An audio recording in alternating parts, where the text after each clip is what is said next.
quiero presentar a mi amigo. A mi amigo y algo que vale la pena decir, camarada, ¿no? Hemos sido militantes de esa militancia en política que ya no se hace, ¿no? Él y yo trabajábamos, digamos, cada uno teníamos que dar 10% de lo que ganábamos a la militancia, ¿no? Para nuestro partido.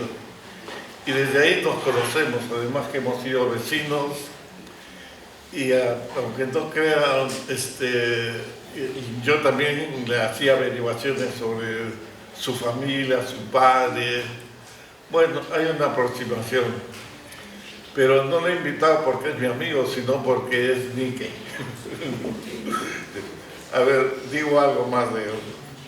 Es un sociólogo especialista en implementación de políticas públicas interculturales, gestión ambiental y desarrollo, en articulación de procesos sociales, políticos y culturales, experiencia en gerencia en el sector público y privado, en gestión de programas de desarrollo con ONG y cooperación internacional, desempeñó en el sector ejecutivo y legislativo del Estado. Es un gestor cultural.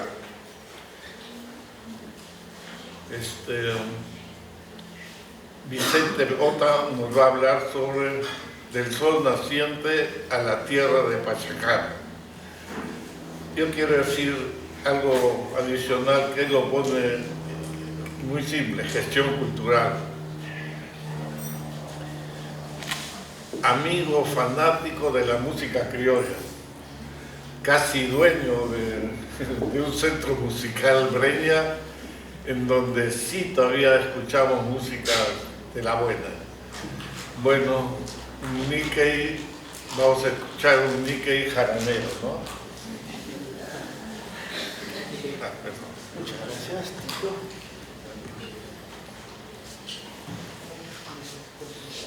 Bueno, muy agradecido a la invitación para compartir esta mesa. Yo quiero felicitar muy especialmente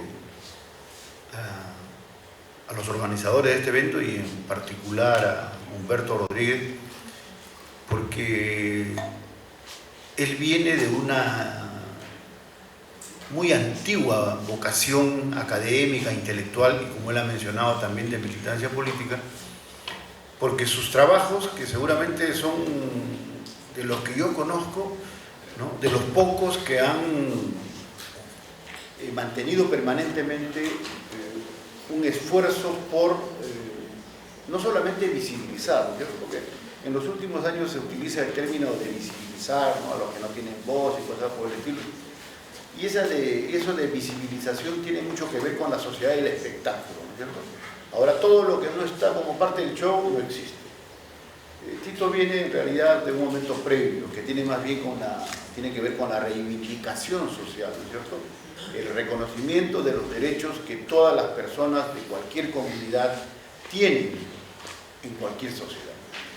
Entonces, en el Perú, creo que de los antropólogos vigentes, no hay ninguno que haya trabajado de manera tan comprometida y sistemáticamente, ¿no?, esta presentación de la experiencia y el aporte de negros, chinos, japoneses en la construcción del Perú, ¿no? Porque finalmente la sociedad la construimos todos, el país lo construimos todos, ¿no?, desde diferentes formas y ángulos, ¿no es cierto? Y por eso a mí, con el tiempo y la experiencia, cada vez más he ido valorando y reconociendo ese importante trabajo que ha hecho Tito en los últimos 40 años seguramente sobre estos temas, ¿no? Dicho esto, yo quiero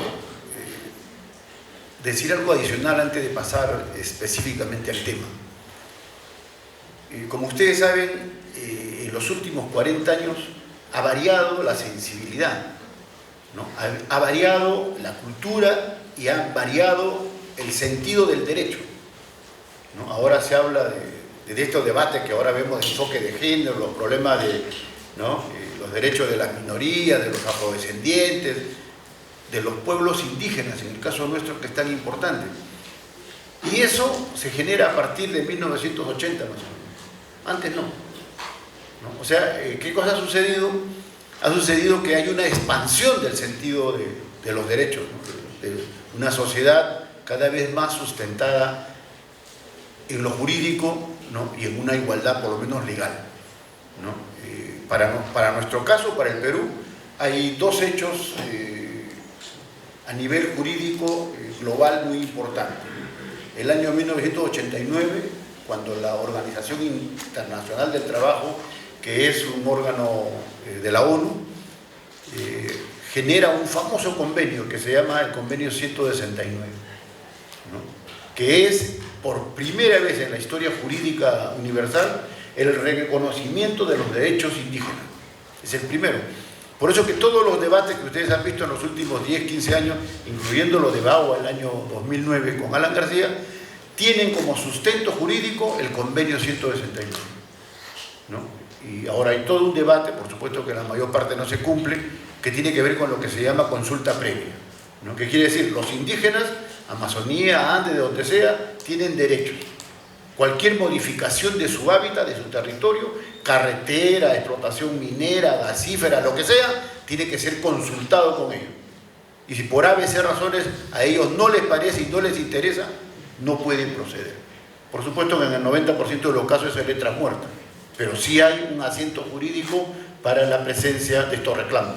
En el caso del Ecuador, esto último es el ejemplo más claro, ¿no es cierto?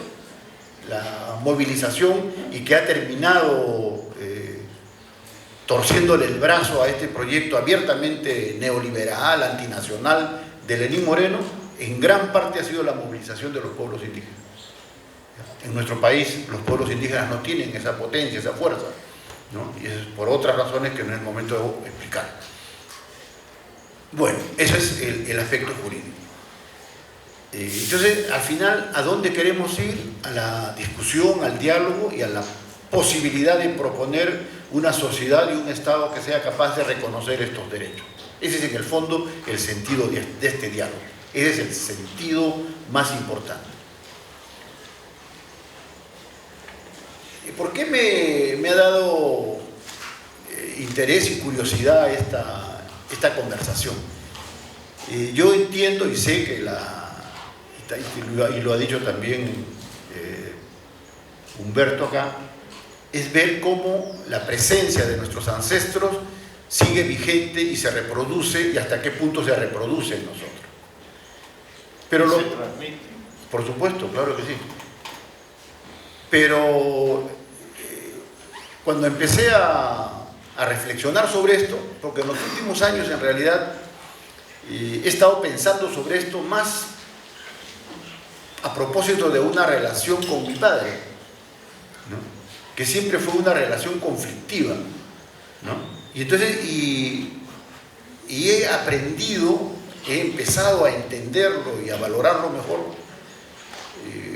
cuando me he ido haciendo mayor, y sobre todo cuando ya me estoy volviendo viejo.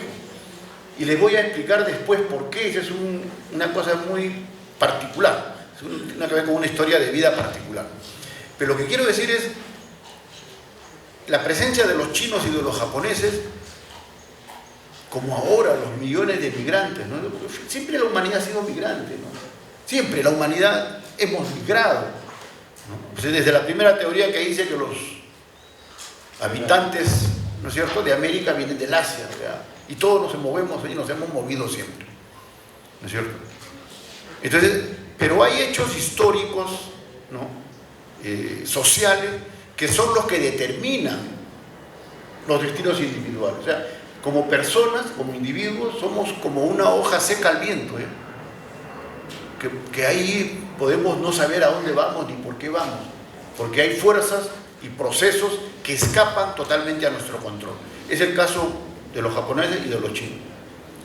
Y bueno, ¿por qué Perú? No, porque hay una doble relación. ¿Por qué vienen al Perú o por qué el Perú los recibe? ¿Y por qué salen de Japón o salen de China?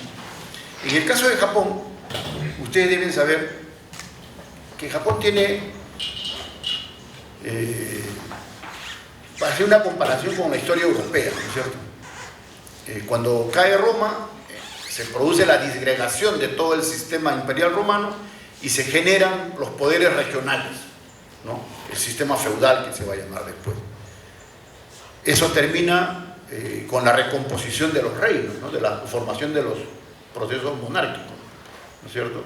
En el caso de Japón hay un sistema imperial también, que entra en crisis y se destruye más o menos a finales del siglo, entrando al siglo XVII, finales del siglo XVII. Y se va a construir lo que se llama el shogunato, ¿no? Que es un sistema donde el país se organiza alrededor de grandes señores feudales, los samuráis, ¿no? Los daimios, los grandes poderes locales, donde cada uno define su espacio de influencia por el grado de poder militar que tiene.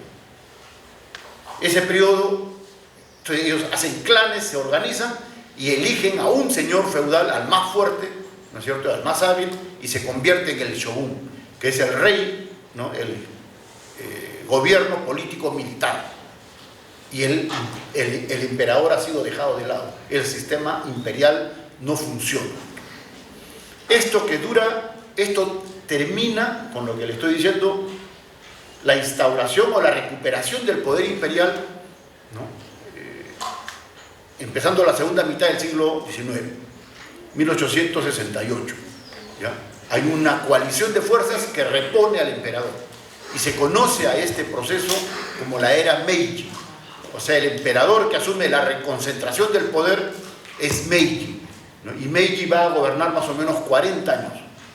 Es esta era Meiji la que reorganiza al Japón, ¿ya?, y lo reubica en el contexto mundial y lo convierte en una potencia. ¿Por qué? Porque vuelve a reorganizar las fuerzas, ¿no es cierto?, concentra las fuerzas económicas, sociales y militares y recompone un Estado nacional.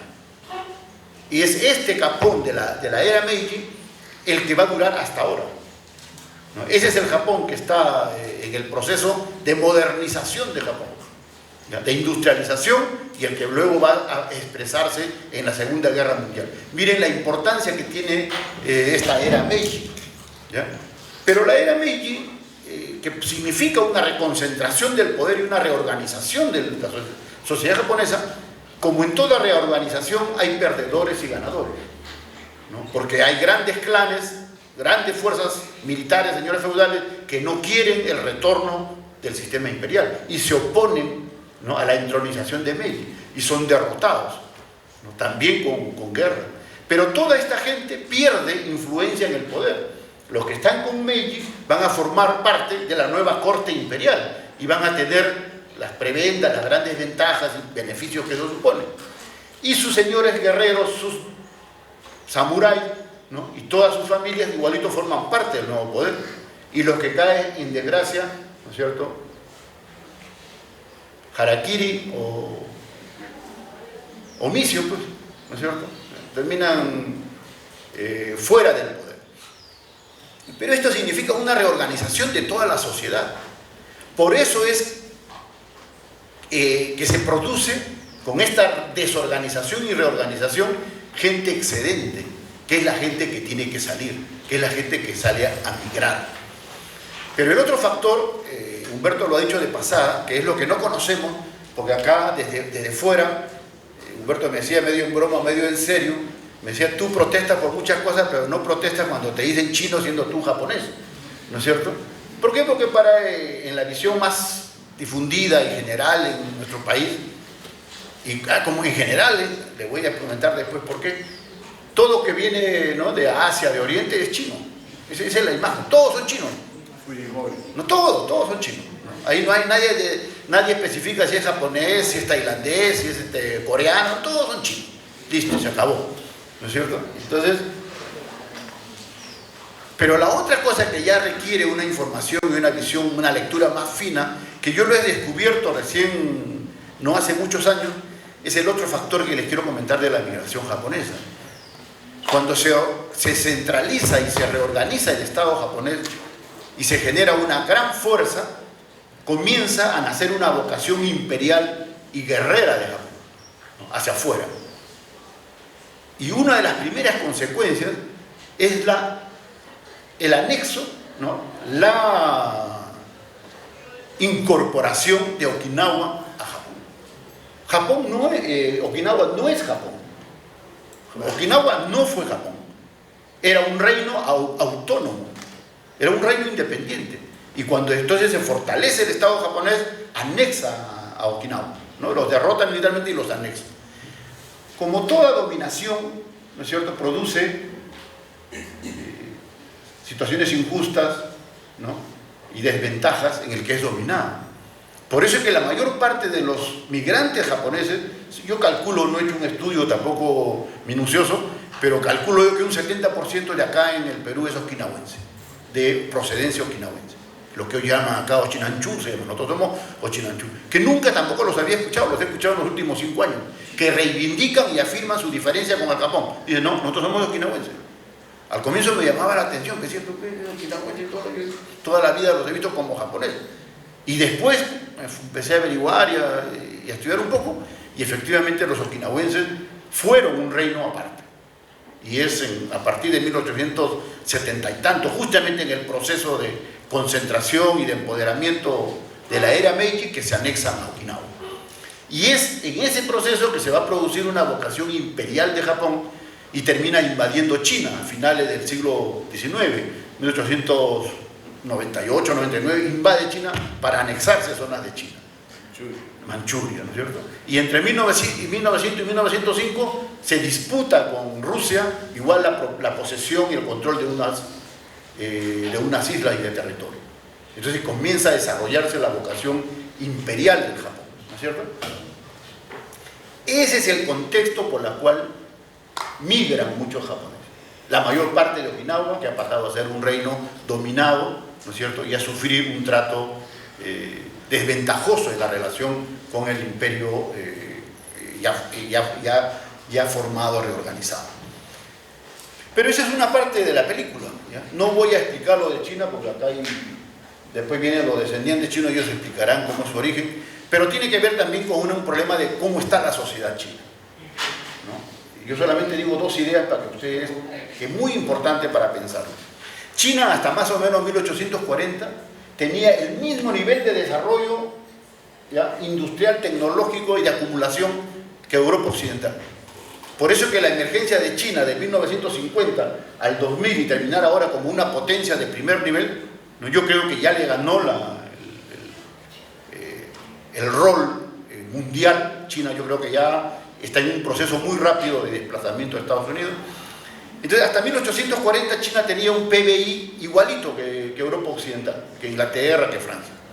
O sea, lo que les quiero decir es que la emergencia, ¿no?, el reencontrarse con el camino del desarrollo de China no es producto de Deng Xiaoping o los últimos 30 años, no. Es simplemente retomar, ¿no?, una ruta de desarrollo civilizatorio potente que ha mantenido China los últimos 2000 años y que tiene un vacío entre 1820-30 a 1940, ¿no es cierto?, que es cuando la revolución con Mao toman el poder y vuelven a reorganizar y reconstruir China. Entonces, de ese espacio, 1849, que viene la primera migración china, lo que se ha producido es una crisis, una desorganización de la sociedad y una invasión de varios países europeos para repartirse China. Pero como China es tan grande, ¿no?, entonces son como piojos queriendo comerse un elefante. Por eso que en el caso de Japón era absurdo simplemente, ¿no? Jamás iba a poder dominar China. Los únicos que lo dominaron fueron los mongoles en el año 1100, 1200, pero los mongoles eran casi tanto como los chinos en ese momento.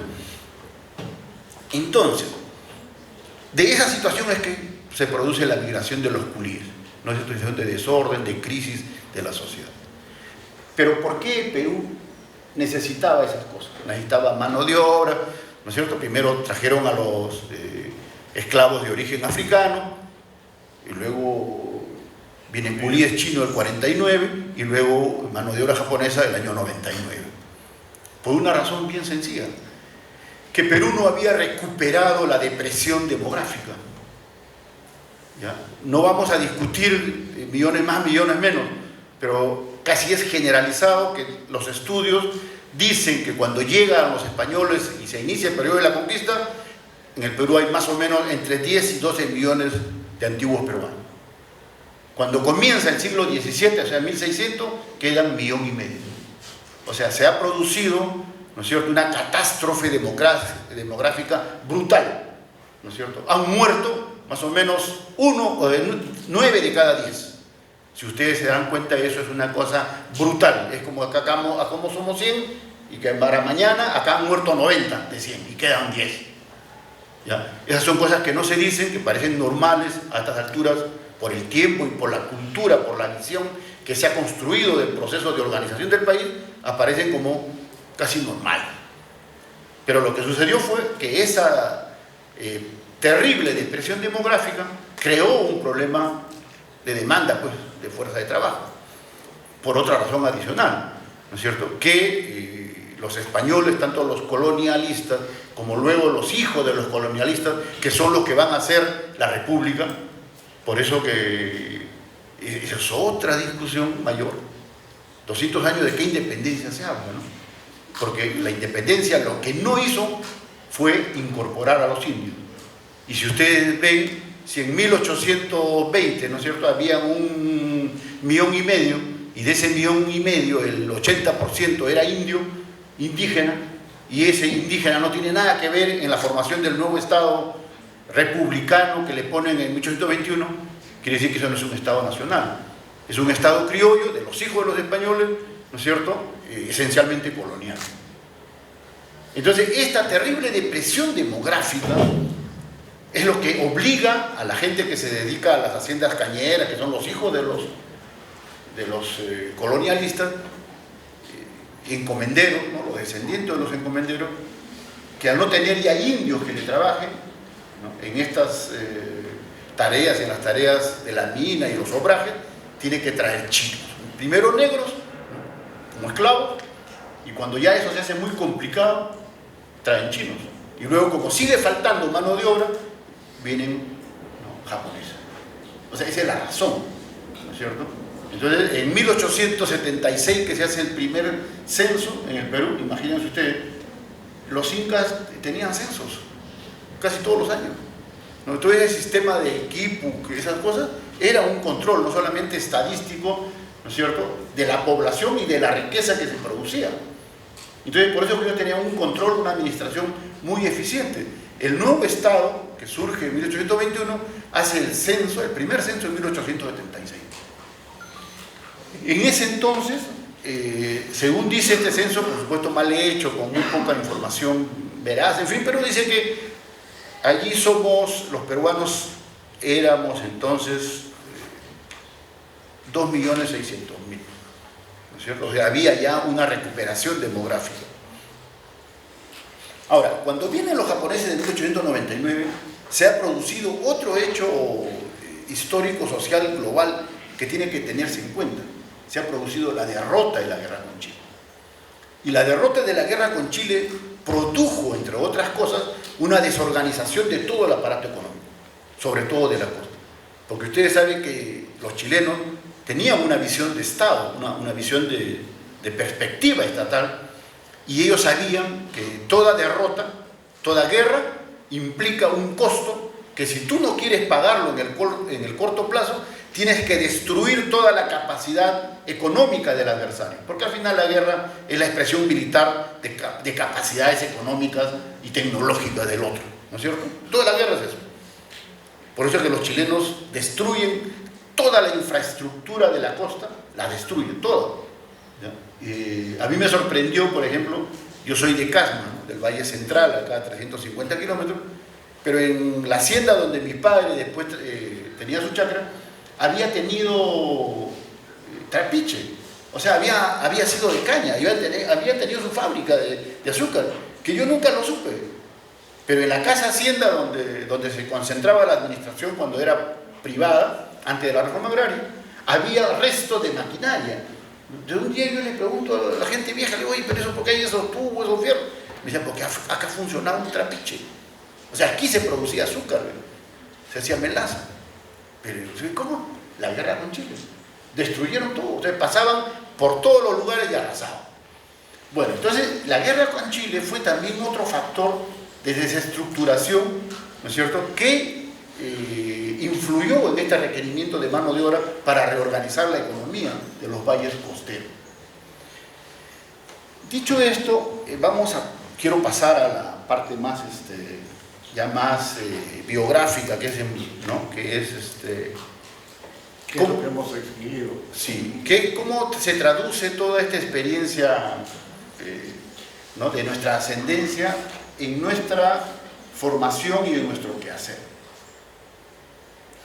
Y yo te dije en algún momento que he empezado a entender y a reconciliarme con mi padre ya maduro, y ahora que estoy ya medio viejo, lo entiendo mejor y me relaciono mejor con él, ¿no? ¿Qué quiero decir con eso? Yo nací cuando mi padre era un hombre viejo, entonces ese es un problema, ¿ya? Varios problemas. Yo nací cuando él tenía 70 años, entonces imagínense. Entonces a los 70 años ya él era un hombre, pues, además, ¿no es cierto?, cansado, en fin. Entonces a los 70 años llegas a tu casa a las 6 de la tarde a descansar. Entonces imagínate que viene tu hijo de 7 años y vamos a jugar pelota, vamos a volar cometas. Entonces tu hijo dije, no vas a poder hacer eso, ¿no? Entonces obviamente un niño toma eso como expresión de desamor, ¿no es cierto? O sea, que no te atiende, que no es capaz de compartir esas cosas. Entonces tuve una relación muy conflictiva, ¿no?, con mi padre, que recién después, con el tiempo, he ido apreciando. Realmente es un poco extraño, ¿no? Porque normalmente de niño, el niño ve el padre al Superman, ¿no es cierto?, ¿no? Todo el poderoso, la figura mayor es el padre, y uno establece una relación de reproducción de ese modelo, el niño. Yo no tuve ese proceso, ¿no? Al contrario, yo toda mi vida tuve complicaciones con mi padre, nos peleábamos permanentemente, ¿no? Obviamente más por mi rechazo que por la de él. Y después, cuando he empezado a verlo, ¿no?, en esta distancia que les comento, me doy cuenta que era verdaderamente un personaje, o sea, un tipo. Ahora de viejo he comenzado a construir la idea del niño, o sea, que mi admiración, mi respeto, al contrario, ha ido creciendo, ¿no?, con los años. ¿Por qué le digo esto? Cuando él contaba, porque él era como buen oriental parco, ¿no?, era de poco hablar, no le gustaba hablar mucho, pero él había tenido una vida muy peculiar. ¿Ya? Él no viene como trabajador, en primer lugar. Él era marino mercante, pelea en la guerra ruso-japonesa en 1905, ¿no? Y viaja como marino mercante casi por todo el mundo, y el año 1907 pasa por Perú, y lo que él dice, ¿no?, que cómo se queda en el Perú cuando estaba de buen humor, contaba, se queda porque al típico estilo marinero parece que se quedan a tirar unos tragos, ¿no es cierto?, van ahí con las chicas buenas de los puertos, y se quedó dormido, y el barco partió y se quedó. ¿Se quedó? Y entonces a mí me pareció una cosa media de película, media de novela. Se quedó en el bar, ¿no? Se quedó en el bar, se entusiasmó y el barco lo dejó. Entonces porque generalmente casi todos los japoneses han venido, pues, con contrato de trabajo, ¿no? Entonces, por supuesto, yo tengo una gran estimación y valoración de su palabra, después le voy a contar esa cosa de palabra, pero eso siempre me quedó la duda. ¿Sí? Como tenemos esta formación y de formación de científicos sociales, ¿no?, dije, hay que verificar. No es porque desconfíe de la palabra de mi padre, pero vamos a verificarlo. Así que hace unos años me fui al peruano-japonés, porque ahí está toda la relación, de todos los migrantes, ¿sabes? Y le digo, yo quiero saber qué año vino fulano de tal, cómo vino, ¿no?, por mi padre. Entonces, ahí tienen dos relaciones. Una relación donde están todos los que vienen, ¿no?, a través del proceso de contrato de trabajo, y los que han llegado de otra manera y por otro motivo. Entonces buscaron ahí y me dijeron, acá no hay. ¿Y de dónde es su padre?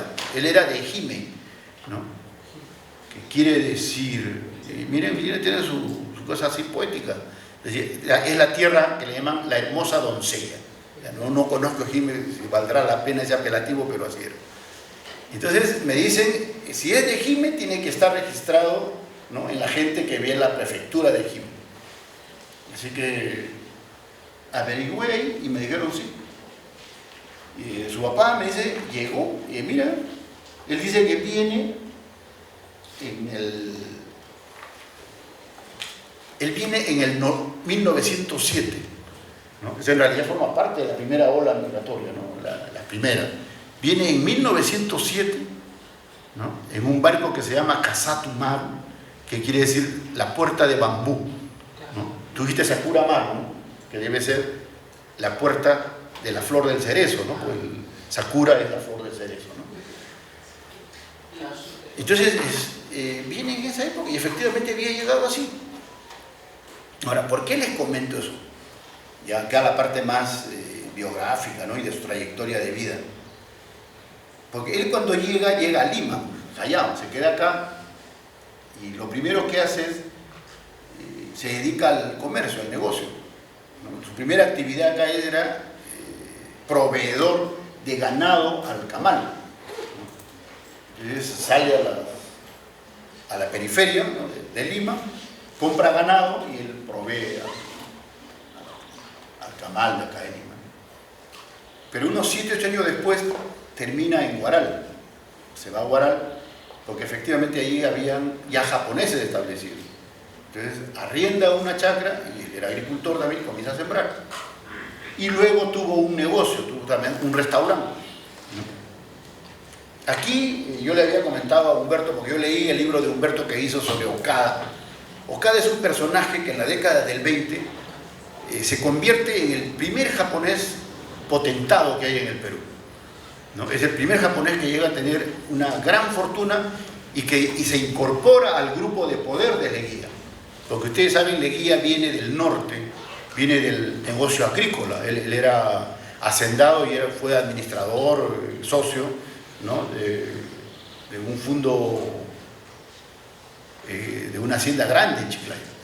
Entonces él estaba relacionado con los agricultores, y este Okada, que se convierte en un potentado acá en Huaral, ¿no?, en Huaral, Chancay, ¿cómo? 7 haciendas, también, ¿no? Se incorpora a este grupo de poder.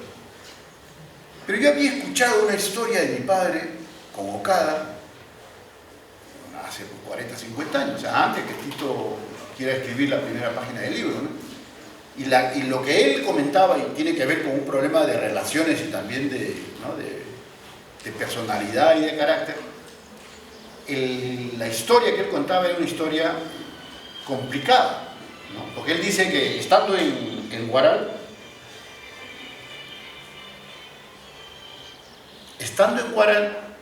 él le arrienda, o sea, Okada le subarrienda el terreno. Y él siembra 15, 20 hectáreas de algodón. Y ustedes saben, en esa época no habían notarios, contratos formales. Para empezar, no había notarios, había muy poco. Y en segundo lugar, en esa época la gente valoraba mucho los compromisos, lo que se llama las palabras. Hombre de palabra, estás en 45 años, ¿eres hombre de palabra o no eres hombre de palabra, ¿no? Porque decir que si eras capaz de cumplir tu compromiso. Entonces, en esos términos arreglan con Okada. Y cuando viene la cosecha de algodón, ¿no?, que va a cosechar, Okada agarra y comienza a contratar personal y quiere cosechar. Entonces, mi padre le dijo, ¿qué pasa acá? Dijo, yo se lo he sembrado. Y le dijo, no te lo he sembrado. Entonces, tuve que ir a un abogado, ¿no es cierto? Buscó un abogado, pero Okada tenía mucha plata, pues, y ya tenía también influencia política, judicial, ¿no? Y entonces el primer round de la primera instancia se lo gana Okada porque compra a su abogado. ¿Cuánto le pagaría? La cosa es que el abogado de mi papá terminó vendiéndole el juicio. Entonces, ustedes imaginan, mi padre era un hombre del siglo XIX, ¿no? No era un hombre del siglo XX, él era un hombre formado en el siglo XIX. Entonces él le dice a sus amigos más cercanos que él tenía que matarlo a Okada. Dice, pero eso no voy a aceptar, esto no voy a aceptar, yo lo mato. Así que por supuesto los amigas, no puede ser eso, ¿cómo va a hacer eso? Sí, le dijo, yo lo mato. Entonces agarra y le consiguen a un abogado, a otro abogado. Dice, no, todavía hay abogado honesto. Le dice, no, lo vamos a conseguir. Y le consiguen a un abogado, joven todavía, que estaba empezando a litigar, y efectivamente el abogado encara el juicio y lo saca adelante. Y papá, que era un hombre de hablar poco, pero con toda franqueza, ¿no? O sea, no, además en esa época había mucho menos eufemismo que ahora. Si ahora, no, Tito no tanto, pero gente como yo habla todavía a veces con excesiva franqueza, medio a la mala, en esa época era normal. Entonces, él le dice al abogado, ¿sabes qué? Le digo, yo he tenido un abogado que se lo ha comprado cada y me ha vendido el juicio. Y sí que le explicó todas esas cosas. Y el otro le dijo, no, no te preocupes, yo voy a hacer eso. Entonces, efectivamente, lleva adelante el juicio. Y en una de esas, Okada lo quiere comprar, de verdad. Entonces él lo cita un día y le dice, mira, le dice, ven a mi oficina a tal hora y quiero que estés ahí en esta conversación. Así que va y lo hace pasar a otro ambiente y va a Okada y efectivamente le ofrece comprar el juicio. Dice, esto, no sé cuánto. Y este abogado le dice que no. No, le dijo, usted no tiene la razón, usted está actuando mal, no puede ser, así que hay que hacer el juicio nada más. Y mi padre estaba escuchando al costado. Esa historia se lo había escuchado pues el año cuando yo tenía 10 años, ¿no? 11 años. Entonces yo me quedé pensando, yo no sabía ni quién era Okada. Después supe quién era y luego ya he visto toda la biografía de apología que le he hecho a Humberto. Ya yo lo conocía por otro lado. Pero después también conocí al personaje, del abogado. Y a ustedes son jóvenes, la mayoría no tiene idea quién es el personaje que era este abogado, pero es un señor que se llamaba, porque ya murió, Luciano Castillo, socialista, que fue un abogado, ¿no?, de larga trayectoria, de brillante trayectoria, y un tipo caracterizado por un gran sentido ético y profesional. Entonces, cuando después, de hace 10, 20 años, ¿no?, o sea, 40 años después que me contó eso mi padre, y leo lo de Luciano Castillo, entendí por qué todo era verdad, pues cierto, ¿no? Y es Luciano Castillo, que era un tipo incorruptible, el que hace el juicio y le ganó el juicio. Entonces, lo que les quiero decir ahí es lo siguiente. A ver, en el ámbito, ¿no es cierto?, de los códigos éticos, morales, ese era más o menos el estilo de los japoneses, ¿no? O sea, un gran sentido de la responsabilidad, ¿no?, del deber, de los compromisos, de la palabra. Ahora, en el ámbito laboral, eso no hay que decir mucho porque ustedes lo conocen, ¿no?, es gente muy laboriosa, muy esforzada. Ahora, y creo que también como él, porque es lo que yo siempre me llamó la atención en el caso de él, que era un tipo de lo más austero. O sea, en realidad en mi vida he conocido pocas personas tan austeras y frugales. Yo creo que en general el japonés antiguo es eso, es muy frugal, muy austero. En el caso de él, yo lo explico también por la guerra, ¿no es cierto? No solamente porque viene de una sociedad que no es abundante, que no es donde no sobran las cosas de alimentación, de vida, pero también la guerra, ¿no? La guerra te condiciona a otras cosas, ¿no?, de sufrimiento, de dureza, que luego te marcan por toda tu vida, por toda la vida. Y en el caso de él era eso. Yo creo que no conozco casi a gente que haya sido tan frugal, ¿no?, en todas las cosas de la vida, ¿no?, en comer, en disfrutar y cosas por el estilo. Él tenía, por decirle, 3 comidas, pero así de lo más sencillas, ¿no? Pero sí tenía cosas saludables, cosas que nunca se podía descuidar, ¿no? Por ejemplo, nunca le he visto tomar agua fría, nunca le he visto tomar agua gaseosa. Toda la vida era agua caliente o té, aunque sea frío, pero té, agua hervida, ¿no?, que es lo que había siempre en la casa. Y muy poca carne, que era casi vegetariano. Ahora,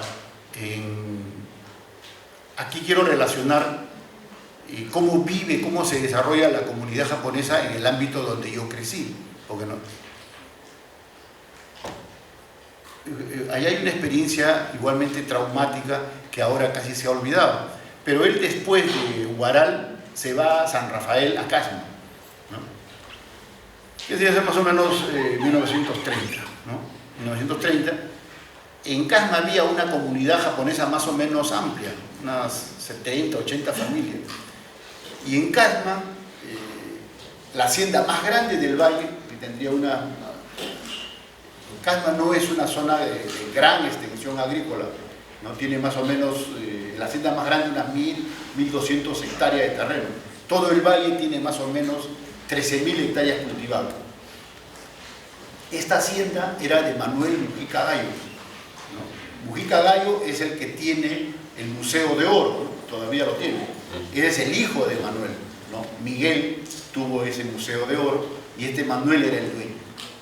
Entonces, el año 30, este grupo de familias japonesas, más o menos 50, 60, arriendan la hacienda. O sea, se ponen de acuerdo, hacen como una especie de cooperativa y arriendan la hacienda, ¿no? Eso se termina cuando empieza la Segunda Guerra Mundial y Japón entra en guerra, ¿no?, con Estados Unidos. Entonces viene lo que ustedes ya conocen, ¿cierto? Ahora eso que hasta, como les decía, no se recuerda, pero cuando se produce la Segunda Guerra Mundial y Japón declara la guerra a Estados Unidos, América Latina, como ahora, era un feudo de Estados Unidos. Entonces todos los gobiernos de América Latina, por su relación cercana con Estados Unidos, le declaran la guerra a Japón. Y en los países, en el caso de Perú, sobre todo, particularmente, donde la colonia japonesa era fuerte, comienza una hostilización y una persecución contra los japoneses, ¿no? De tal manera que se aprovecha en la ocasión, ¿no? Y los negocios son saqueados, son embargados, son rematados, son deportados, ¿no? Hay un buen grupo, la gente más acomodada, ¿no?, que simplemente son asumidos como enemigos del país, ¿no? Les expropian todos los bienes que tenían y son deportados. Y ahí se acaba, ¿no?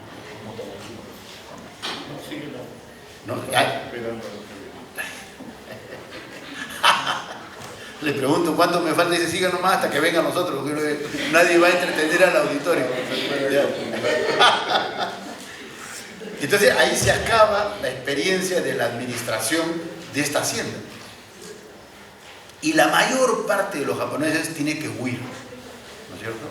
Cuando yo nací, y me acuerdo, crecí ya en un ambiente donde casi no había comunidad japonesa, ¿no? Quedarían unas 5 o 6 familias, ¿no?, disgregadas en todas las provincias, ¿no?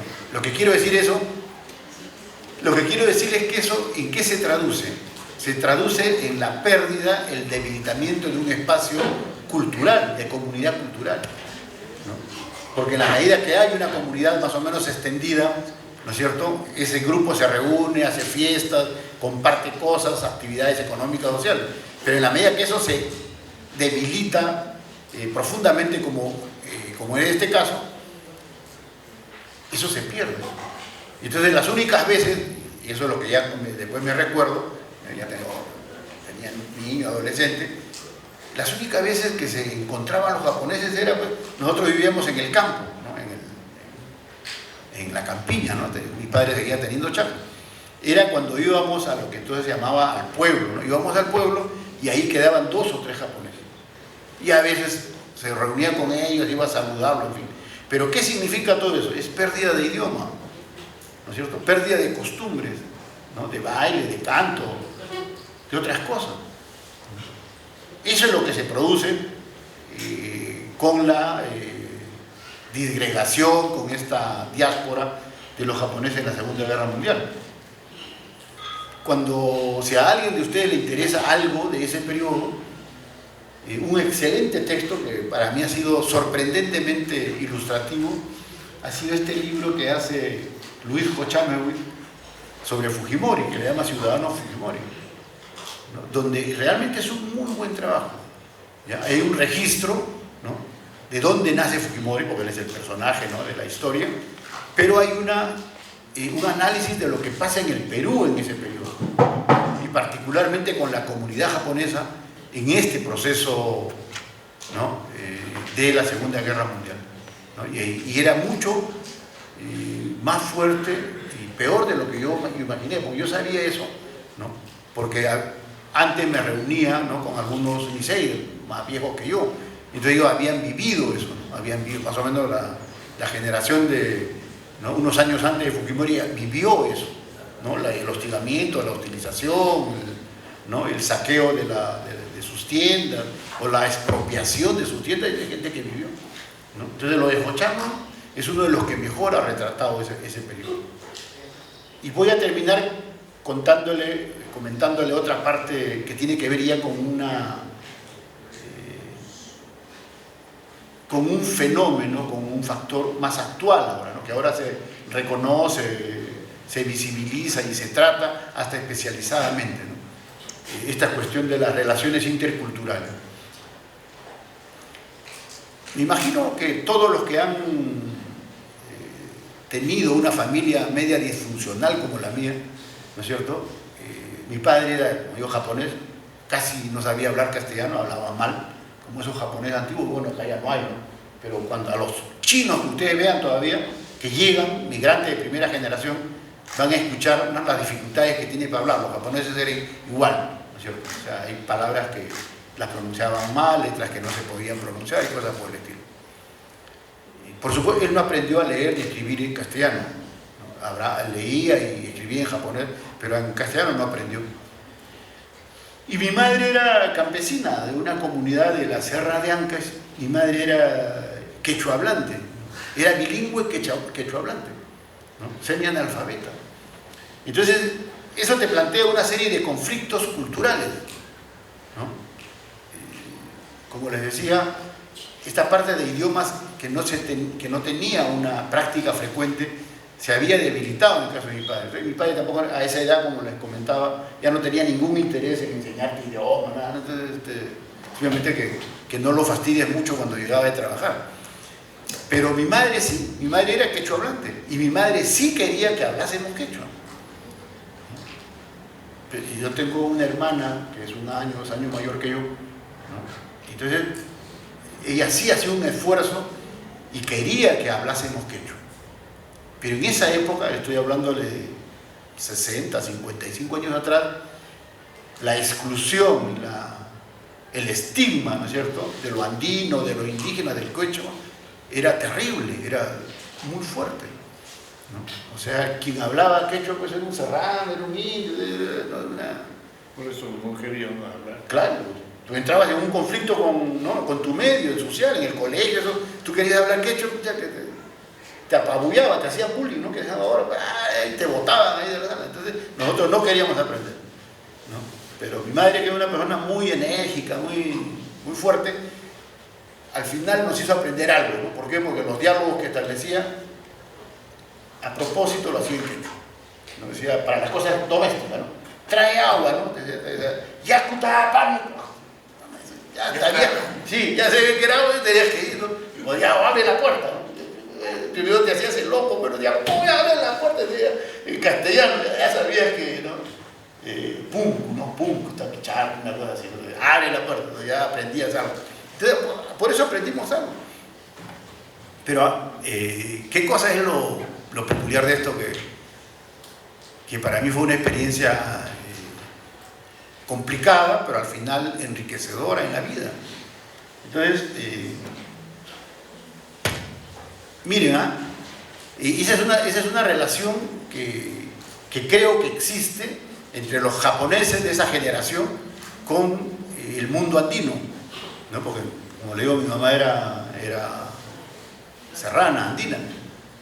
Pero al final, cuando he empezado como les digo, a reconstruir ese mundo y esa relación, me he dado cuenta que tenían muchas cosas en común.